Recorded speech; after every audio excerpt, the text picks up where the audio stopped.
Auto ಚಾಲಕ 15,000 ರೂಪಾಯಿ ತಪ್ಪಿ ಬಂದ 15,000 ರೂಪಾಯಿಯನ್ನು ಮರುಪಾವತಿ ಮಾಡಿ ಬೇಷ್ ಅಂದುಕೊಂಡಿದ್ದಾರೆ.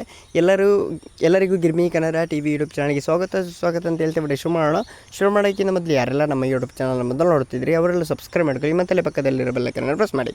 ಡಿಜಿಟಲ್ ಪೇಮೆಂಟ್ ಮಾಡುವಾಗ ಒಂದು ಸಣ್ಣ ತಪ್ಪು ಮಾಡಿದರೆ ಅದು ನಮಗೆ ಎಷ್ಟು ದೊಡ್ಡ ತೊಂದರೆ ಎದುರಿಸಬಹುದು ಎಂಬುದು ನಮಗೆ ಗೊತ್ತು. ಮುಂಬೈನಲ್ಲಿ ನಡೆದ ಅಂತಹದೊಂದು ತಪ್ಪಿಗೆ ಆಟೋ ಚಾಲಕ ನಡೆದುಕೊಂಡ ರೀತಿ ಸಾಮಾಜಿಕ ಜಾಲತಾಣದಲ್ಲಿ ಭಾರಿ ಮೆಚ್ಚುಗೆಯ ಪಾತ್ರವಾಗಿದೆ. ಆಟೋ ರಿಕ್ಷಾ ಚಾಲಕರೊಬ್ಬರು ಪ್ರಯಾಣಿಕರಿಂದ ತಪ್ಪಾಗಿ ಖಾತೆಗೆ ಬಂದ 15,682 ಹಣವನ್ನು ಪಾವತಿಸುವಾಗಿ ಹಿಂತಿರುಗಿಸಿ ಈ ರೀತಿ ಇಂಟರ್ನೆಟ್ ಭಾರಿ ಪ್ರಶಂಸೆ ಪಾತ್ರವಾಗಿದೆ. ಅಷ್ಟಕ್ಕೂ ನಡೆದಿದ್ದೇನು? ವೃತ್ತಿಯಲ್ಲಿ CEO ಆಗಿರುವ ವ್ಯಕ್ತಿಯೊಬ್ಬರು ಮುಂಬೈನಲ್ಲಿ ಎಂದಿನಂತೆ ಆಟೋ ರಿಕ್ಷಾ ಹತ್ತಿದ್ದಾರೆ. ಪ್ರಯಾಣ ಮುಗಿದ ನಂತರ ಡಿಜಿಟಲ್ ಪೇಮೆಂಟ್ ಮೂಲಕ ಆಟೋ ಬಾಡಿಗೆ ಪಾವತಿಸುವಾಗ ಗಡಿಬಿಡಿಯಲ್ಲಿ ತಪ್ಪು ಮೊತ್ತವನ್ನು ಟೈಪ್ ಮಾಡಿದರು. ಹಣ ಕಟ್ ಆದ ಮೆಸೇಜ್ ಬಂದಾಗಲೇ ಅವರಿಗೆ ಶಾಕ್ ಕಾದಿದ್ದು ಅಂತಲೇ ಹೇಳ್ಬೋದು. ಕೇವಲ 100 ಆಸುಪಾಸಿನಲ್ಲಿರಬೇಕಾಗಿದ್ದ ಬಾಡಿಗೆ ಹಣ ಬದಲಾಗಿ 15,000 ರೂಪಾಯಿಯನ್ನು ಖಾತೆಗೆ ಹಾಕಿದರು.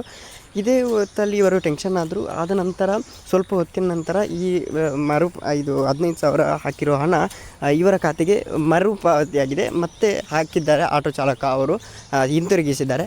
ಇದರಿಂದ ಭಾರಿ ವೈರಲ್ ಆಗ್ತಿದೆ ಈ ವಿಡಿಯೋ. ಅದಕ್ಕೋಸ್ಕರ ಇದರಿಂದ ಏನಿಲ್ಲ, ವಿಡಿಯೋ ಮಾಡಿರೋ ಉದ್ದೇಶ ಇಷ್ಟೇ, ಪ್ರಾಮಾಣಿಕರಾಗಿರೋಣ ಅಂತ ಹೇಳ್ತಾ ಕರ್ಮ ಇಸ್ ರಿಟರ್ನ್ ಗೈಸ್, ಯಾವತ್ತೂ ಕರ್ಮ ಬಿಡಲ್ಲ ಅಂತ ಹೇಳ್ತಾ ಇವರಿಗೆ ಎಲ್ಲಿಯಾದರೂ 15,000 ಸಿಗುತ್ತೆ, ಒಳ್ಳೆಯದಾಗುತ್ತೆ, 15,000 ಡಬಲ್ ಸಿಗುತ್ತೆ ಅಂತ ಹೇಳ್ತಾ. Love you so much, thank you.